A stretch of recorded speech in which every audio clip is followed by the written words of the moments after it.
Shri Kiran Rijiju ji.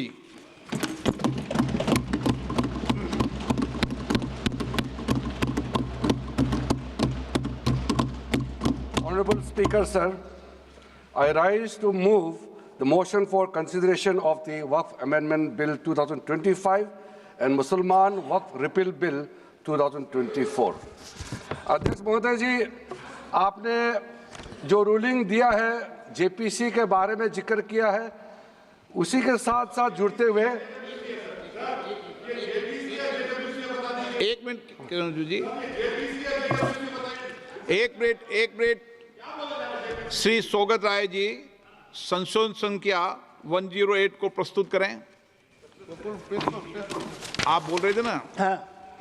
Under Rule 72 of the Rules Procedure, I propose that the Waqf Amendment Bill 2025 be recommitted for the purpose of eliciting further opinion thereon.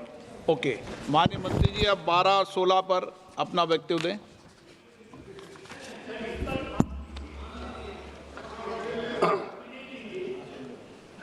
आपका जो जब मैं opening करूंगा उसका भी जवाब आएगा और बाकी अमेंडमेंट तो आखिरी में आता ही है।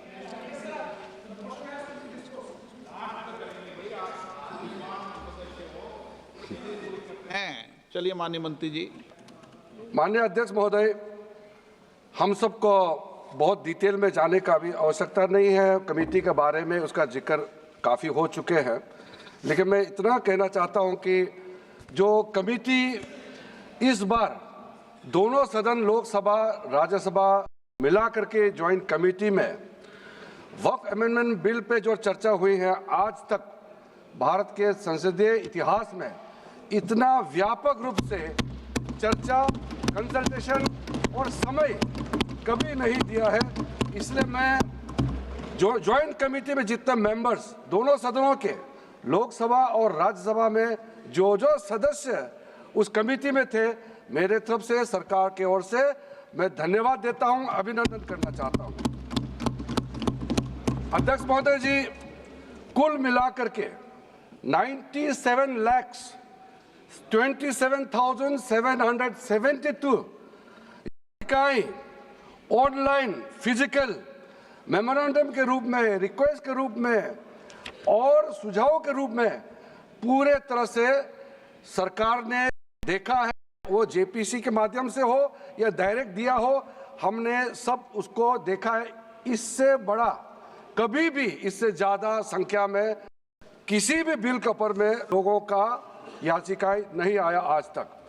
कुल मिलाकर के 284 डेलीगेशन ने अलग अलग समुदाय के जो स्टेक होल्डर्स हैं, उन्होंने कमेटी के सामने में अपने बात को रखा है, सुझाव भी दिया है। 25 स्टेट गवर्नमेंट और यूनियन टेरिटरीज का वक्फ बोर्ड्स ने अपना सबमिशन भी पेश किया गया है। इसके अतिरिक्त कई लीगल लुमिनरीज, विद्वान लोग हैं हमारे समाज में, कम्युनिटी लीडर्स हैं, अलग अलग धार्मिक संस्थाओं का प्रतिनिधि, charitable organisation, civil society, academicians, researchers, policy makers, सब ने इस कमेटी के सामने में पेशकश किया।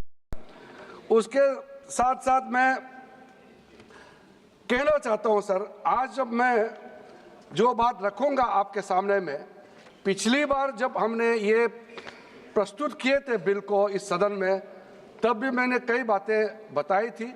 आज मैं उसको नहीं दोहराते हुए कुछ बातें मैं जोड़ूंगा और मुझे अपना बात रखने के बाद सिर्फ उम्मीद ही नहीं, पूरा यकीन है कि जो लोग इस बिल को विरोध कर रहे थे, वो हृदय में भी बदलाव होगा। पॉजिटिव सोच के साथ इस बिल में सब समर्थन करेंगे, ये मैं विश्वास के साथ आप आगे अपना बात रखना चाहता हूं। क्योंकि मैं पॉजिटिव नोट से बात रखना चाहता हूं, तो इसलिए एक मेरे जो मन की बात है मैं कहना चाहता हूं, तो इससे अच्छा संदेश जाए। किसी की बात कोई, अध्यक्ष महोदय, किसी की बात कोई बदगुमान ना समझे, इस जमीन का दर्द कभी आसमान ना समझेगा। ये मैं दिल से कहता हूं, क्योंकि अच्छी सोच के साथ बड़ा दिल के साथ खुले मन से मैं ये प्रस्ताव आपके सामने में पेश कर रहा हूं। सर, कई लोगों ने अपने अपने तरीके से बातें रखी हैं। किसी ने कहा ये प्रावधान अनकॉन्स्टिट्यूशनल है, गैर संवैधानिक है।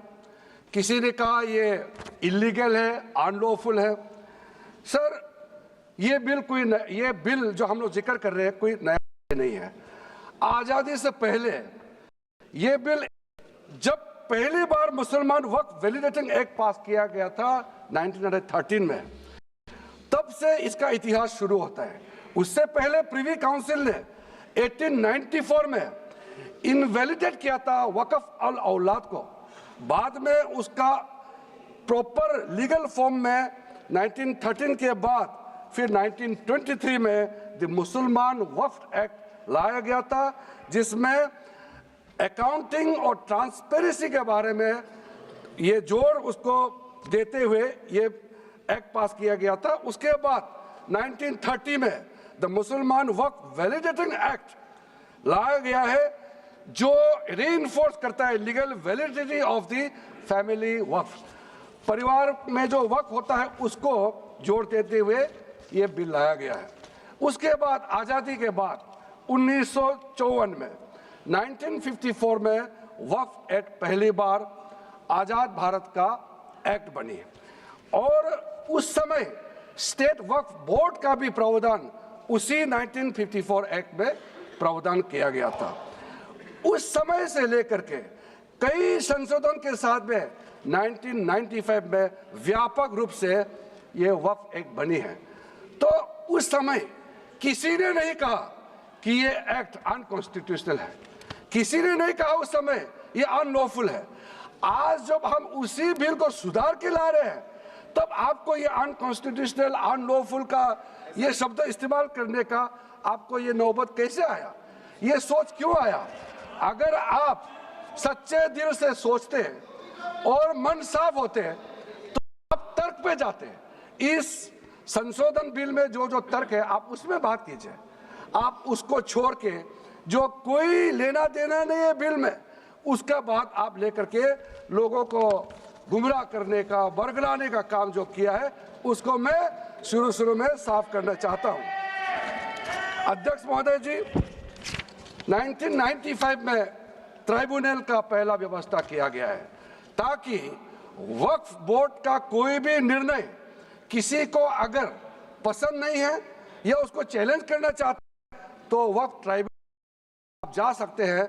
उसका प्रावधान पहले बार हुए हैं और उस समय यह भी फैसला हुआ कि 5 लाख से ज्यादा आमदनी प्रति में है उसके लिए सरकार एग्जीक्यूटिव ऑफिस, और उस समय यह भी फैसला हुआ कि 5 लाख से ज्यादा आमदनी किसी वक्फ प्रॉपर्टी में है उसके लिए सरकार एग्जीक्यूटिव ऑफिसर्स अपॉइंट किया जाएगा।